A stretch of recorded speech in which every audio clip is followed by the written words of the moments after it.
What is up, YouTube? Nanto here, and today I wanted to talk about my wish list or my ideas for the summer sweep up. I've been thinking about this sort of thing for a while now, and I do try to genuinely keep the game integrity or the health of the game in mind when I'm going over some of these. So with that being said, quick introduction. I've been playing the game like many of us have since 2004, since I was a kid.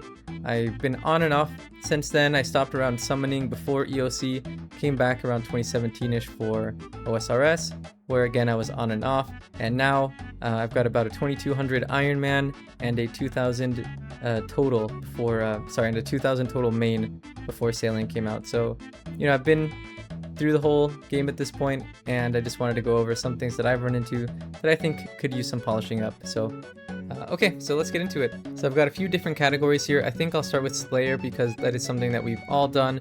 Everybody knows this skill is a slog. It's one of, if not the slowest skills in the game, depending on the method that you use. And while they did a phenomenal job with the previous summer sweep up, I think they could take it a step further and fix a couple of other things that are maybe wrong with the skill. Okay, so first up, Aya skipping or Curial skipping. Specifically with NPC contact, I'll just use Aya as an example, it's easier to say. So for those of you that haven't done it, whenever you NPC contact Aya to skip a Slayer task, she tells you her entire life story, I swear to you. She asks, are you sure you don't want to go to Kaeldar? Please, oh, this is difficult, I know hunting in the Wildy is difficult or whatever. Are you sure you want to skip this? It's just awful. So first and foremost, I think they should just put simply add an option in NPC contact to say, yes, please don't ask me this again. Put the task in the bag, Aya, and let me kill my, I don't know, cave slimes. So that would be number one. Just, it's going to save so much time when we're Slayer skipping. The other thing, again with NPC contact, I think there's actually a JMod working on this. I'll see if I can find the clip. Shoutouts to you if you can fix this ancient, awful interface. But I think something like the fairy ring favorites that they added recently, where you just kind of right click and it has a drop down for favorites, that way you don't have to interact with the fairy ring interface, right? They can add something like that for NPC contact. Now, because it's an actual spell in your spell book, maybe it doesn't have to be as robust, so you're not getting this like gigantic right click menu whenever you want to use it. Unless they want to, sure, more slots the merrier, but I think even just a couple of slots. Again, this is kind of tailored towards Slayer skipping, I know, but being able to just like right click, like, I don't know, right click, talk to Kuradel, and then right click, talk to Aya, without having to deal with the NPC contact interface would just be so much easier, would be so much nicer, massive quality of life improvement. So the next thing that I wanted to talk about is something that I would maybe coin task bloat, where basically we're adding more and more tasks to the game. It makes it harder to get the task that you actually want. So I think No Monkey actually had a pretty good idea on this, although I will say that Jagex might be kind of fixing this with the new Slayer Master that they proposed with the, player-owned island or whatever. But basically some sort of like preference system where we have the blocks already, but it's still difficult to get the task that you want. So for example, there have been several days now where I go to skip for like 6 hours, I'm not even exaggerating, trying to get like Smoke Devils or something like that, and it just doesn't happen, it doesn't come up. And as they introduce more and more tasks into the game, I think this is going to become even more and more of an issue. Again, this might be fixed with the new Slayer Master, we'll have to see if he passes how it works exactly, but otherwise, I think something like maybe a Slayer point unlock where you can prefer certain tasks, maybe just double their weight, or to kind of have some like offset, right? Like some yin and yang. We could maybe add something where the high weighted tasks as a whole are weighted higher, let's say like the 9+, and the lower than 9 task would be like halved. So that way you're kind of still guaranteeing, or you're still making sure that you get the good tasks more often without being able to cherry pick them too specifically. But there'd be like a super, super low chance of getting the really bad ones like mutated zygomites or elves or water fiends that I seem to see more often than not for some reason, even though I think they're weighted too. Point is, there should be more improvements on making sure that you can get the tasks that you actually want, which I think Jagex is well aware of, again with that new Slayer Master. But the one final example I'll give for you guys is with Frost Dragons. Right now, I'm basically disincentivized to train Sailing past 87 because I don't want the Frost Dragon task that's forced on you, by the way, to kind of mess with my Slayer skipping and just add another task, especially now that they recently increased the weight or whatever of Frost Dragons. Like now it's just another task that I don't want to see when I'm going for Imbued Heart. So next thing I wanted to talk about is Dragon Limbs. So this one, full disclosure, I may or may not be the tiniest bit biased on, because I may or may not have 1600 rune dragon kills without any dragon limbs. But in all seriousness, I think they should take a look at this item, because currently as it stands, there's not really any justification for going for dragon limbs. In all of my time farming for these things, I swear I didn't see a single Iron Man even a single time. Everybody there was just a rune drag alt, farming up for their main or for their bonds or whatever. So something I think Jagex could look at for this sort of thing is something like worms or basilisks, where if you're on task, if you go through the trouble of getting the task and actually killing the rune dragons, that maybe they get a slightly buffed drop rate. It doesn't need to be anything insane. I'm not saying, hey, I should get this item for free, but the reality is that everybody and their mothers block metal dragons. They're so high weighted, nobody's doing them, they're going for other things. And when they do them, they're definitely not extending them. I can promise you that much. So it's not going to be overpowered for the Iron Men that might want to go for it, because they're probably not killing that many anyways. And it's not going to change anything for the mains, because they're not going to go out of their way to get the task to begin with. So there you go. That's everything I have for Slayer for now. The next thing I wanted to talk about is farming. So I think farming is mostly fine. These are just a few small specific gripes that I have with it, or with certain parts of it. So first up, I've been wanting to get this off my chest for ages. Why in the world does barbarian farming training not work on tree seeds? Like, I understand having to put the whole sapling in with the spade, sure, you can have that.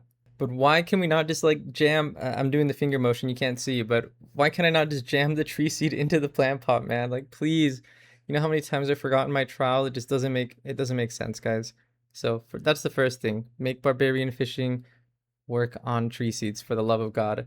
Next up, let's talk about Huasca seeds. Now, I'm not sure how many of you have actually planted these, but in general, for herb patches, when you're planting or composting the herb patch, the whole patch is the click box, right? So whenever you're digging it up, you can just click on anywhere on the patch. You don't have to click on the specific herb itself. Now, for some reason with Huasca seeds, Huasca seeds, that's not the case. Like, the entire patch is a dead click zone. You have to click specifically on the herb patch, you have to click specifically on the little tiny itty bitty baby Huasca plant in order to compost it. So God forbid you forget to compost it first, or even when you're going to harvest it, you can't click on the patch. You have to click on the fully grown herb, which is, bigger, but it's like the only plant in the entire game, I think, that functions this way. So I would just like some consistency. Please make the whole patch the click box. There's no reason Huasca should be so annoying to click.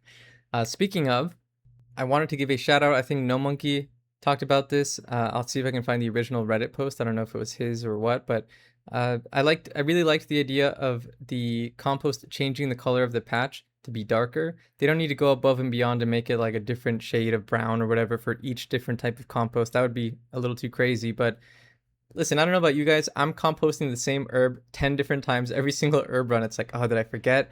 Did I compost it first?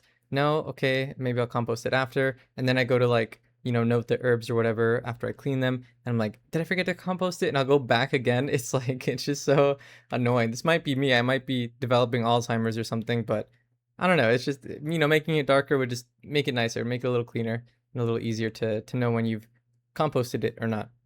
The final thing I have for farming, again, this one is pretty small, but when you're getting compost out of the compost bin, it takes forever. It's so slow if you AFK it. You have to click it manually each time to make it faster. I just don't think that's necessary. As an example of this, when you put the fruit into the compost, right, when you're making the compost, it's fast. There's no need to do it manually. You just kind of click the pineapple or whatever, click it on it, and it keeps filling it up over and over and over. But for some reason, when you're pulling the compost out, they decide that they need to slow it down unless you click it manually. So listen, hot take, either speed that up, remove the AFK being slow part, or hear me out, make the fruit entering whatever, the fruit loading part of it slower, just so it's consistent. Why is it like this? I think the swamp bubbles are like this, but that's fine. You don't do that, super long. Just, clean it up, please. Jagex, please fix. Alrighty, a few more sections to go over then. That's everything for farming. The next thing I wanted to talk about is my personal favorite minigame in the game, Mixology. So I think overall, again, this might be a hot take. Overall, Mixology is pretty well designed. I like the fact that you can interact with it as little or as much as you want. Specifically, when you are processing the potions, you know, you can click it to make it faster, or you can just kind of let it AFK and do its thing. Overall, it's pretty good. Few gripes with it though. So first is the points. Now, I'm not gonna say delete the points, although that would maybe honestly be pretty sweet. But you know, they put time into it. Sure, it's thematic. You can keep the points, but there needs to be a way to kind of offset the difference. Like for example, I have a million Aga, but I can't use the Mox or the Lie with it. I can't get any rewards because you need, you know, you need these other two things, and it just makes the rewards really weird. It makes it so you have like certain strategies where you avoid Aga, which is just again a little weird that you're incentivized to not do certain potions. It just doesn't make sense. So my proposal for this is to let you swap points. Now it wouldn't be 1-to-1. I think that would be a little overpowered, and at that point they should just delete the points. But for example, maybe scaling with the, you know, the herb level or the paste level, you can for example trade 5 Aga for 1 Mox, 5 Aga for 1 Lie or whatever, or 10 Aga for 1 Lie. There needs to be like just some way to convert the points. I think would be really useful, or maybe even just adding more rewards that are actually decent and not just these awful like packs or whatever, the potion packs that use more Aga. Because it's just not fun to have to play around that the whole time. The next thing, actually, maybe I should have started with this because it kind of ties into Slayer, is Aldarium. Now, we know Aldarium is pretty hard to get. You basically have to do either Custodian Stalkers, which you have to really go out of your way for, or Mixology, which a lot of people just frankly don't enjoy.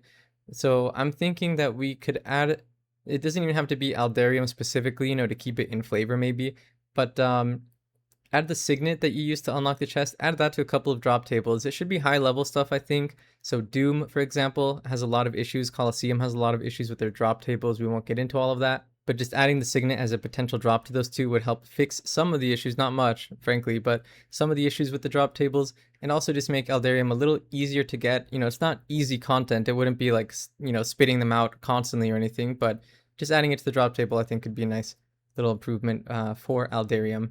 And to tie that into Slayer, again, with Custodian Stalkers, there's not really an easy way to get them because you have to go through Kaeldar or like a lower level Slayer master for them. I would really like to see like an unlock for those, kind of like Lizardmen or Tizhar in Slayer, right? Like an unlock for Duradel or Konar or something to be able to assign them. It's just a really good burst task, actually. It would give you more variety, so you're not skipping for Necks and Dust Devils constantly. And again, it would just make it a really good source of Aldarium that I think we kind of desperately need in the game. Okay, we're almost done. 2 more sections. So I've got a set of like miscellaneous, like random improvements I can't really categorize into anything else. I'll just kind of rapid fire go through them for you. So first up is with the POH with your house. Specifically, when you go to add a new room to your house, you know, it costs however much money, like 75k, 50k, or whatever.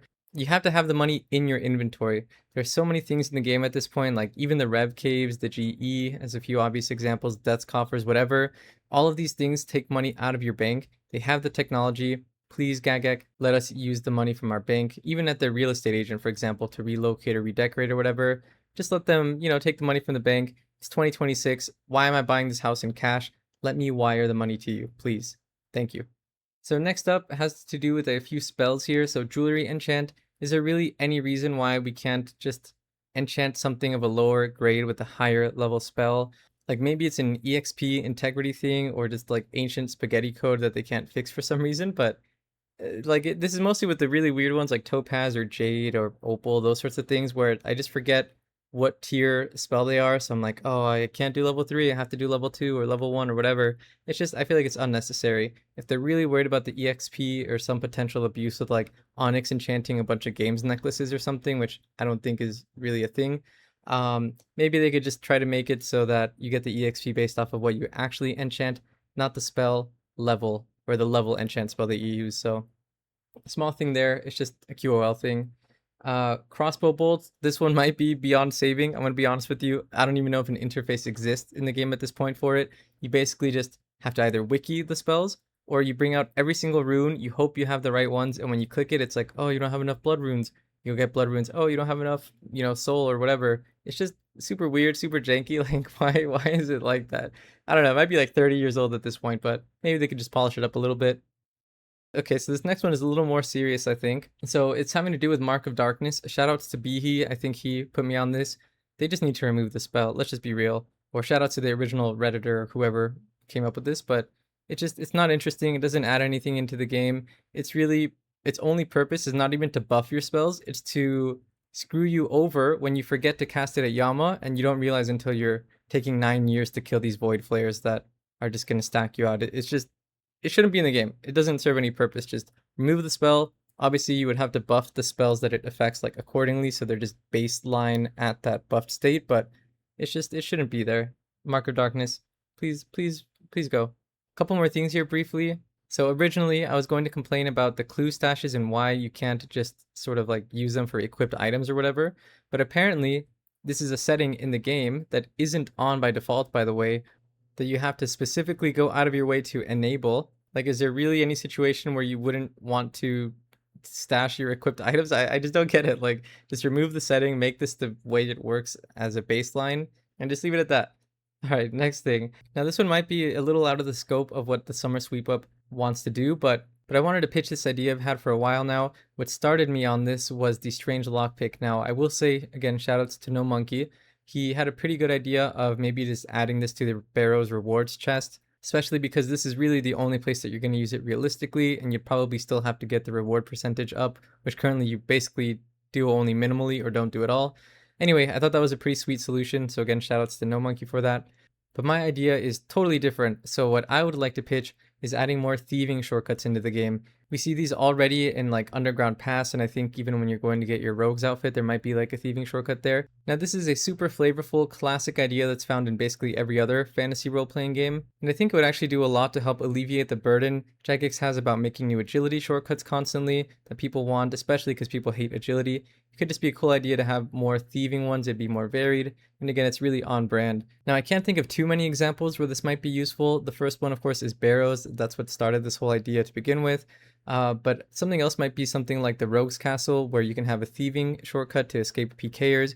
Maybe something akin to the Revenant Cave, like pillars that you hop through or whatever with agility. So just a couple of examples for now. Please feel free to leave any comments if you could think of anywhere else where this might fit in nicely. But to tie it back to the Strange Lockpick, you could maybe use the Strange Lockpick to get through some of these shortcuts. Jagex would have to work on the balancing, of course, because it might be too OP.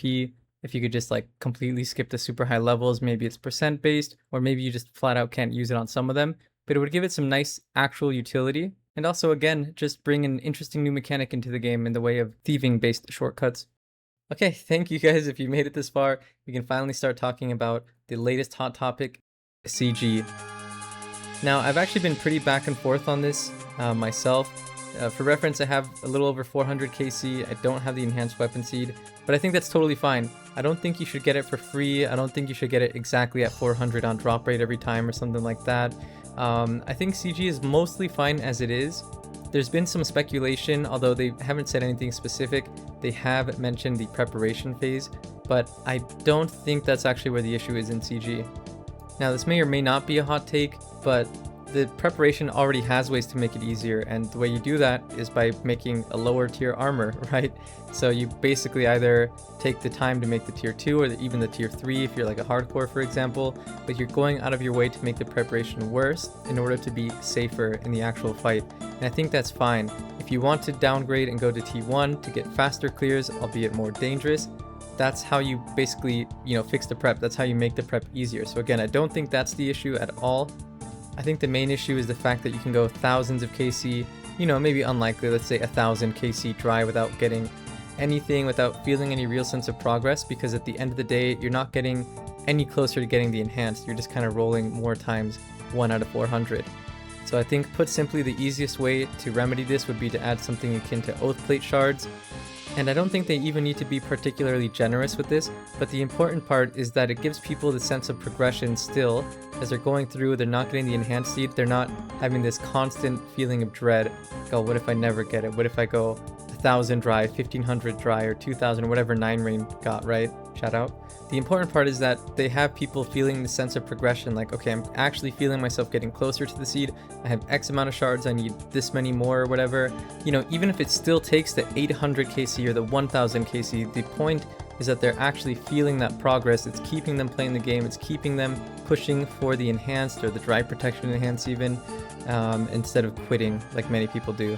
Now, I will say also, I think people put too much weight on the BOFA, whether it's because of, you know, their Iron Man efficiency guide or their favorite YouTuber or whatever. You know, the point is people feel forced to get the BOFA, and that's simply not true. So I wouldn't hate it if they didn't add dry protection. I just want to make that clear. There are other alternatives, especially nowadays, whether you want to just flat downgrade to add Lotl, or my favorite is the Ayak and Confliction Gauntlets. Actually basically either beats or is equal to BOFA in many places. The point is that you're choosing to stay in CG, you're the one locking yourself into this prison, and I wouldn't hate Jagex for not adding the dry protection. And that is finally all that I have for you guys today. So if you're still here, if you're still listening, thank you so much. I really appreciate you for listening to me yap. Again, I'm just passionate about the game. I really love talking about it. So that being said, please feel free to leave a like, comment, subscribe. Let me know if there's anything you like, anything you disagree with that I gave to you today.